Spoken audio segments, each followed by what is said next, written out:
Big news for Canada's job market. Last month, the country added a massive 67,000 jobs, completely blowing past what economists expected.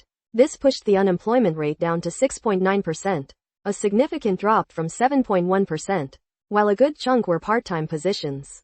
Key sectors like retail, transportation, and recreation saw major gains, driving this strong number. And there's more good news. Average hourly wages also climbed over 3%. This positive data is making waves, with many experts now suggesting the Bank of Canada might hold off on further interest rate cuts.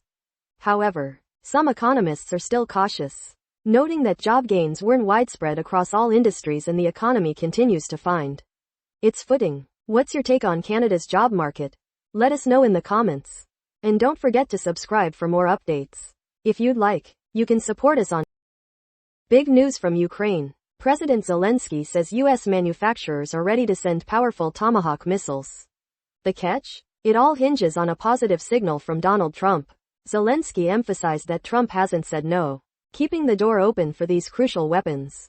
Ukraine sees Tomahawks as vital for putting pressure on Russia and defending against attacks on their infrastructure. They're actively talking with both the White House and missile producers, with other long-range weapon discussions also looking positive. What's your take on this? Subscribe for more updates. If you'd like, you can support us on. Huge news from Ukraine. Their forces just wiped out a major Russian drone base in occupied Donetsk.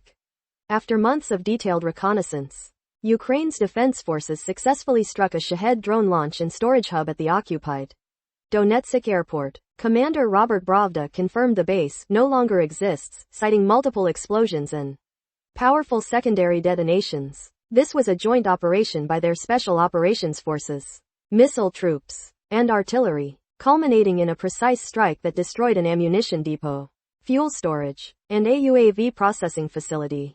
These targeted attacks have significantly reduced Russia's ability to launch Shahed kamikaze drones, proving Ukraine's strategy is working to disrupt their aerial assault capabilities.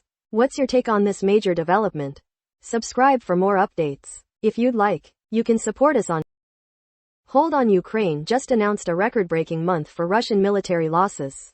President Zelenskyy revealed that around 25,000 Russian soldiers were confirmed killed in October, with thousands more estimated. This is the highest monthly toll since the full-scale invasion began in February 2022. Most of these devastating losses occurred on the Pokrovsk front, a critical logistical hub often called the gateway to Donetsk. Russian forces launched over 220 assaults there recently, using heavy equipment in relentless battles involving armor, drones, and artillery. Ukraine's defenders are holding strong, despite Moscow's intense push to capture Pokrovsk for a major strategic victory. This area remains the epicenter of some of the war's most intense fighting. What's your take on these developments? Subscribe for more updates. If you'd like, you can support us on.